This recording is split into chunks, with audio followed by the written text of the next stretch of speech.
Tidak semua cerita datang untuk dimengerti. Sebagian hadir hanya untuk menemani mereka yang sedang bertahan.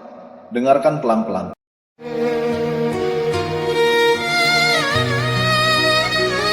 Aku terbaring di ranjang ini, bukan karena aku menyerah, tapi karena tubuhku berhenti patuh. Setelah bertahun-tahun aku memaksanya berdiri. Aku pernah berdiri di depan pintu bank setiap pagi, mengatur keamanan, menjaga orang lain, sementara hidupku sendiri jarang sempat kuperhatikan. Lalu sakit datang, bukan sehari, bukan 2 hari, datang perlahan dan tinggal lebih lama dari dugaanku. Bank tidak menunggu orang sakit, mereka butuh yang sehat, yang siap, yang kuat. Aku mengerti keputusannya, meski hatiku tidak siap menerimanya. Aku bukan lagi petugas keamanan. Aku hanya seorang ayah yang terbaring dengan pikiran yang tidak pernah benar-benar istirahat. Aku bangun lebih pagi sejak suamiku terbaring. Bukan karena lebih kuat, tapi karena tidak ada pilihan lain. Aku membuat kue di dapur kecil ini, mengaduk adonan sambil menghitung berapa warung yang bisa kudatangi hari ini. Aku membawa kue-kue itu bukan hanya untuk dijual, tapi untuk mempertahankan rumah ini tetap bernapas. Aku melihat suamiku setiap hari. Matanya masih sama, penuh tanggung jawab. Namun tubuhnya tidak lagi menuruti niatnya. Aku tidak pernah mengeluh di depannya, tidak juga di depan anakku. Aku hanya menyimpan semua cemas di sela langkah saat mendorong pintu warung satu persatu. Sebagai anak, aku tumbuh di rumah ini, melihat semuanya berjalan perlahan. Aku membantu sebisaku, mengantar kue ke warung saat ibu lelah berjalan sendiri, menjaga ayah saat ia butuh air atau sekedar teman diam. Aku belajar dewasa bukan dari nasihat, melainkan dari keadaan. Lalu aku lulus. Itu kata yang seharusnya membuatku bahagia. Aku diterima di perguruan tinggi ternama. Namaku tertulis jelas, tepat, tanpa salah.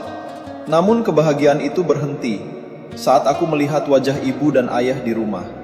Bukan karena mereka tidak senang, justru karena mereka terlalu berusaha terlihat senang.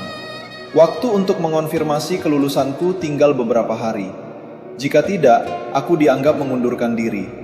Aku duduk di kamarku setelah membantu ibu menutup dagangan, setelah memastikan ayah tertidur. Aku memandangi kertas pengumuman itu dan bertanya dalam diam, apakah mimpiku harus berhenti karena keadaan orang tuaku?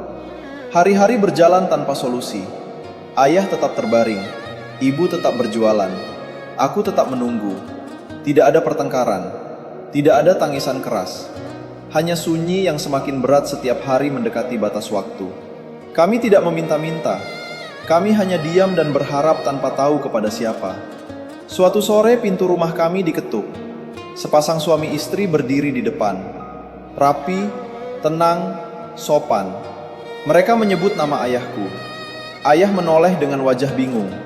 Lalu wanita itu berbicara pelan, tapi jelas. Bertahun-tahun lalu ayah pernah menolongnya saat ia dirampok setelah mengambil uang di bank. Ayah terluka, namun ia tetap menolong. Wanita itu dilarikan ke rumah sakit, membutuhkan banyak darah.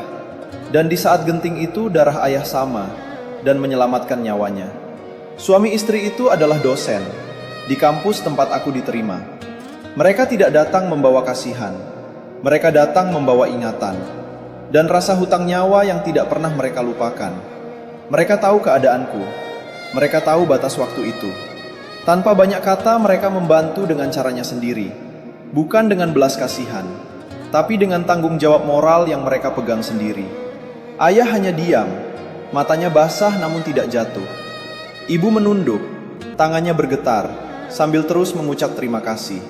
Dan aku akhirnya menangis untuk pertama kalinya tanpa rasa bersalah. Ayah masih terbaring, ibu masih berjualan. Hidup kami tidak langsung berubah menjadi mudah. Namun hari itu kami belajar satu hal yang tidak diajarkan di sekolah manapun. Kebaikan tidak pernah benar-benar hilang. Ia hanya berjalan memutar, menunggu waktu untuk kembali. Tidak dengan cara yang kita rencanakan, tidak dengan waktu yang kita pilih, tapi selalu tepat menurut kehendak Sang Maha Kuasa.